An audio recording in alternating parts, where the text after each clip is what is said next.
Welcome one and all to the Fake Sports League, where it's all statistics and no substance. I'm your host, Kenny Fisher, and we are live right here on YouTube to bring you the very best matchups of the week. We start things off at the Cove, where the Sharks host the Frogs. 45 seconds on the clock, and time starts now. And DeAndre Boyd with a takeaway, a pass here, and Gary Black throws it down. Marcus Evans strikes back just as fast, but Gary Black takes his second. The Frogs on top. Marcus Evans ties it up here, and Solbar takes the takeaway. But Long Mosby takes it back and gets it to Mike Pope for the score. 2-3, this game is close, and it's Chet Linder with the takeaway for the Sharks. But DeAndre Boyd gets his second. What's going on defense today? Sharks down, but Marcus Evans gets his third point of the day. And immediately back to the Sharks. Cornelius grows to the takeaway. Great sequence here, and Marcus Evans gets the lead. Less than 10 seconds left, and the Frogs down 1. Benny Brock gets it back to him. 3. And Al Key extends the lead. Drew Park scores, but he is shaken up on this play.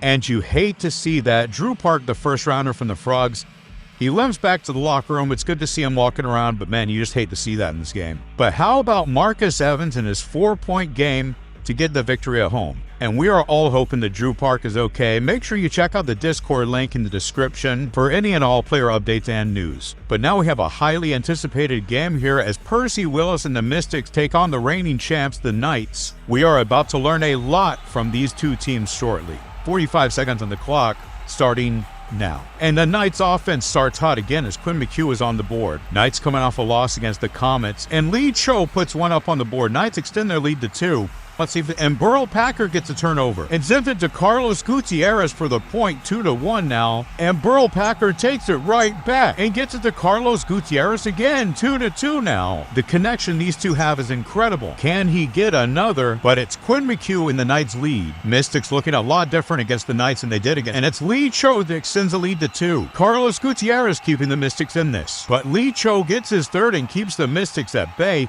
Leonard Pape takes it back and gets it to Quinn McHugh for his third. Doug Powers gets on the board. 2-1, and Doug Powers gets another, but time runs out. 6-5, the Knights get their first win of Season 3. And the reigning champs get a must-need win at home. Lee Cho and Quinn McHugh with 3 apiece. We travel now to Phantom Stadium, where the Tide look to get their first road win against this juggernaut of the FSL. Let's see if this Tide offense has regrouped since last time. Kicking things off, and it's Chase Dubois with a point for the Phantoms. The Phantoms have proven themselves to be one of the best teams in FSL history. Cleveland Falk gets the takeaway.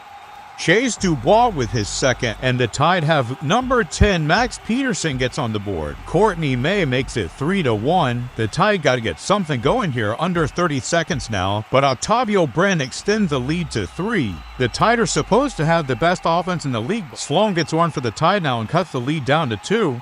Good on this Phantoms defense for not allowing much movement here from the Tide. And Octavio Bren puts him up. Jared Kelly gets the takeaway, passes it out to the offense, hesitate, and Chase Dubois throws it down. 5 seconds left, and that might do it for the Phantoms. 6-2, and time runs out. The Phantoms take the win at home, and the Tide have some work to do if they're going to try to make the playoffs this season. Another great game from Chase Dubois and the Phantoms. And that brings us to our game of the week. It's the Comets hosting the Dragons.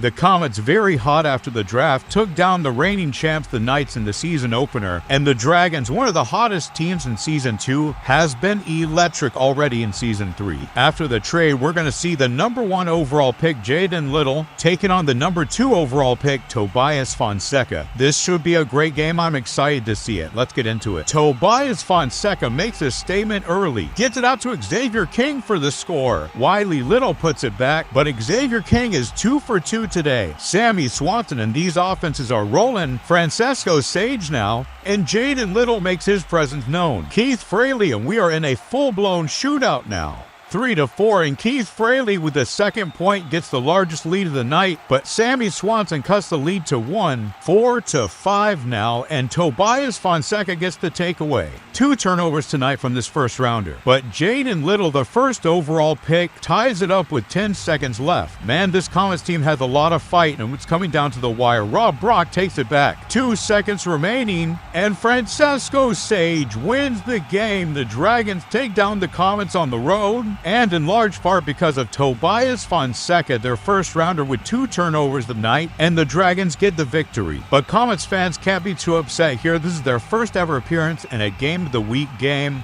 and they took it down to the wire. A lot to be proud of, a lot to look forward to. Both of these teams are going to be fun to watch in Season 3.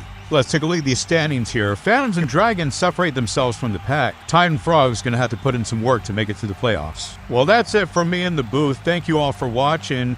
Let me know in the comments who you think was the most surprising player of the game tonight, and who do you think is going to make the playoffs in the FSL. Make sure you drive home safe and have a wonderful night, everybody.